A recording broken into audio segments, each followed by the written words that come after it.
Hey everybody, it's Tuesday. Good morning, and we're back for more Proverbs reading. We're doing a 31-day Proverbs challenge here, Motocross for Christ, chapter day. 31 days in August, 31 Proverbs, and we're on chapter 16 today, the midway point. A few of you have been following along diligently, and I appreciate that. And there's probably a lot following along diligently that I don't even know about. So I hope that you guys are enjoying this. First time I've ever done anything like this, so I'm having fun, I'm learning, and we're going to go into 16 today. Yesterday I talked about how a lot of the wisdom that God was sharing with us was repeated over and over because we needed to hear and review this stuff to learn. That's how we learn as human beings, that repetitiveness to get it into our thick skulls, to my thick skull.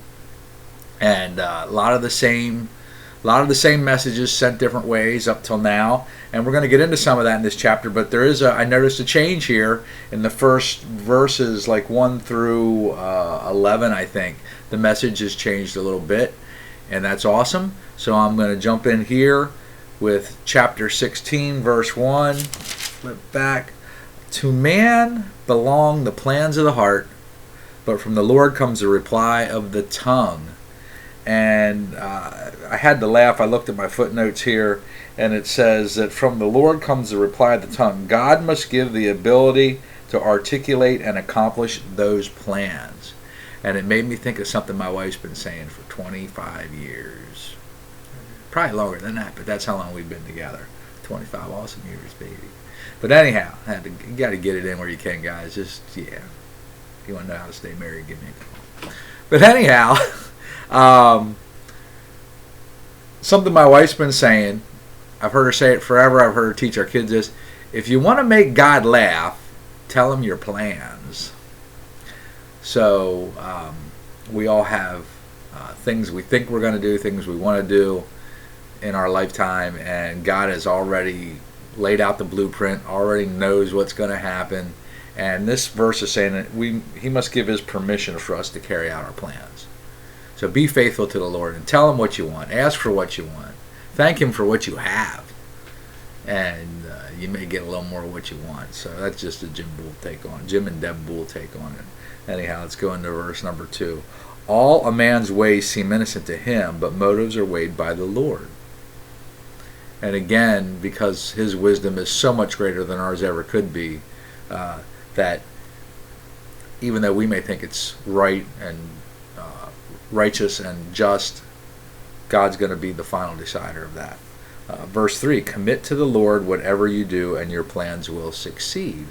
As I mentioned just a few minutes ago, sit down and talk to God every day. Tell him what you want. Tell him where your heart is. He already knows, but he wants us to share with him. We are his children, and he wants us to be passionate with him. Verse 4, the Lord works out everything for his own ends, even the wicked for a day of disaster. So if you aren't doing or leading a righteous life, that plan's already been laid as well. Verse 5, the Lord detests all the proud heart. Be sure of this, they will not go unpunished. Through love and faithfulness, sin is atoned for. Through the fear of the Lord, a man avoids evil. Verse number 6.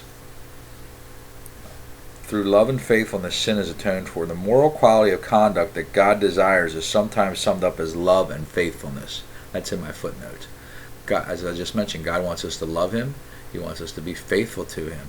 He is as needy as we are. He wants our love. We are his children. Take advantage of that, because you have the Supreme Father who can grant any blessing to you. So love him, be faithful to him. Okay? Let's move down to verse number 9. In his heart a man plans his course, but the Lord determines his steps. Again, just reinforces that. Tell God your plans if you may want to make him laugh. The path has been chosen, and some people struggle with that. How could God plan for my son to be killed in a car accident when he was 12, or to die from cancer, or we just can't understand any of that as human beings. and I've never been in that position. I've never suffered a great tragedy. Again, reminds me of my friend who just passed from a heart attack. I understand that his children are really suffering and struggling, and to be understood. I've never suffered a great tragedy like that. Yes, there's been family loss, but it's been kind of cancer and natural causes of death, but never rapidly. So I can understand how one can struggle if something like that happens in your life. Gee, sometimes we freak out when the car blows up.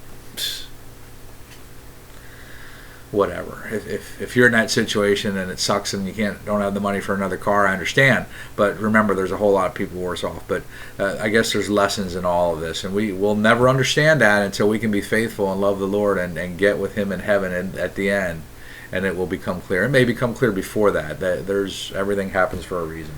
So I'm going to let that. You have to pray about that and find your own solution there with the Lord. I pray for anyone who that has happened to. So anyhow, let's move on. The next couple verses go back to just reinforcing wisdom. Honest scales and balances are the Lord, all the weights in the bagger of His making. Kings detest wrongdoing. Kings take pleasure in honest lips. King's wrath is a messenger of death, but a wise man will appease it.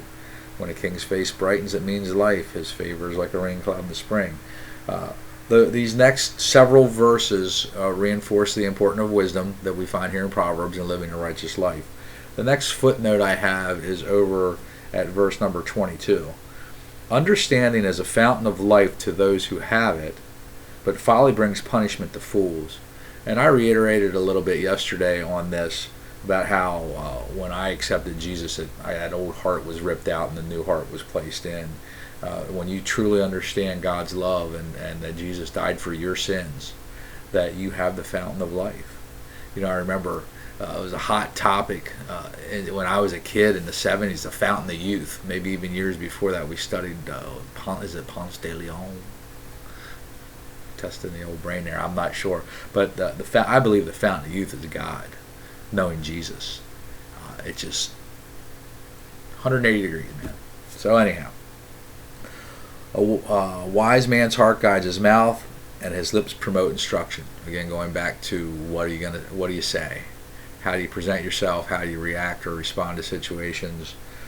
Remember, once it's out, it's out. Once you say something, you can't ever take it back. You can try and atone for it, but it can have lasting damage or lasting good, either way. Remember that. I talked about the other day. It's trying to uplift 3 people every day. I'm falling short. I don't know about you guys. Getting in 1 or so a day. I don't travel a lot. I'm in the office most of the day, so bad excuse. Send someone an email, or we're on Facebook all the time, right? Uplift somebody. Pleasant words are honeycomb.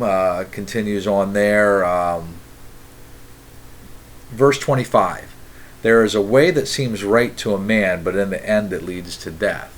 Again, going back to earlier verses in the chapter, that we don't always, we really need to evaluate what we're doing and if it's godly or not, if it's from God or not. Another person I study is a man named Warren Woodward. He's a leadership expert guru on teaching leadership principles. Plan, do, check, adjust. Plan, do, check, adjust.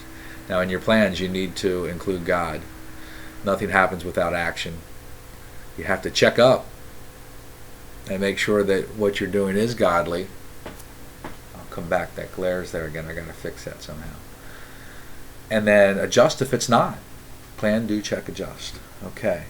I'm going to go on to 26 here. The laborer's appetite works for him. His hunger drives him on.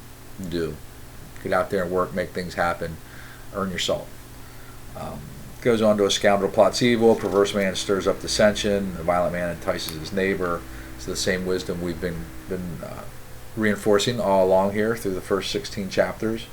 The next note I have here is verse number 30. And I thought of myself right away. And my dad used to do this all the time, and I never thought anything about it. But you ever wink your eye at somebody? Give them a little wink. Think about that. When's the last time you winked at somebody? Some people do it, some people don't. I've not done it a lot over the years, but I have from time to time. He who winks with his eye is plotting perversity. He who purses his lips is bent on evil. first part of the verse. He who winks with his eye is plotting perversity. And I had to laugh because every time I winked at somebody, I know what I was thinking. Usually the opposite sex. I'll let you guys figure that out. That's between you and God. Proverbs is about changing habits, learning wisdom, and changing our ways. And sorry guys and gals, not pointing a finger at anybody or accusing anybody of anything. I'm just talking about me. And then the next verse, my wife, she's like been on me every day. It's coming. It's coming. It's coming. Because she's going a little gray, and I'm starting to go a little gray, and it's okay. I love her. She's sexy and gray. But gray hair is a crown of splendor. It is attained by a righteous life. And Deb keeps telling me. Somewhere it talks about gray people being the most wisest. People with gray hair, that's a sign of wisdom. Lord says it right here. She's right again, man. I ask her all the time, don't you ever get tired of being right? And I smile. Gray hair is a crown of splendor. It is attained by a righteous life. Verse 32, better a patient man than a warrior, a man who controls his temper than one who takes a city. And I looked at the footnotes here, verse 32. Where'd you go? Psst. Wisdom is better than weapons of war. Man who controls his temper than one who takes a city. Although one who practices patience and self-control receives far less attention and acclaim than a warrior who takes a city, he accomplishes better things. So isn't it the case that as humans we're driven for attention? I got a hair hanging up there, folks. Sorry. Y'all learning way too much about me, probably. I crave attention. Obviously, I wouldn't be doing what I'm doing here. So, but the verse says, better a patient man than a warrior. He who controls his tongue, he who accomplishes things through wisdom rather than by plunder. Plunder is taking things from people, going and taking what you want. I believe in life that you have to go after what you want, whatever God's plan is for you. I'm getting ready to read Rick Warren's book, Purpose Driven Life. My son's finishing that up right now. I'm excited to get it. I mean, we did the Purpose Driven Church years ago, 15 years ago. We did that Bible study. But Purpose Driven Life. Go after what your purpose is in life, but go after it in a righteous way. The last verse in chapter 16. The lot is cast into the lap, but every decision is from the Lord. The lot is cast into the lap. Back in the days of the Proverbs here, the lot is cast there. Here's the lot may have been several pebbles held in the fold of a garment and then drawn out or shaken to the ground. It was commonly used to make decisions. One will do this, two will do that. Phew. Well, risking it all. The lot is cast into the lap, but its every decision is from the Lord. The Lord's controlling where the dice land if you have them in your life. Awesome news. Y'all have a great day. I love you. Thanks for tuning in.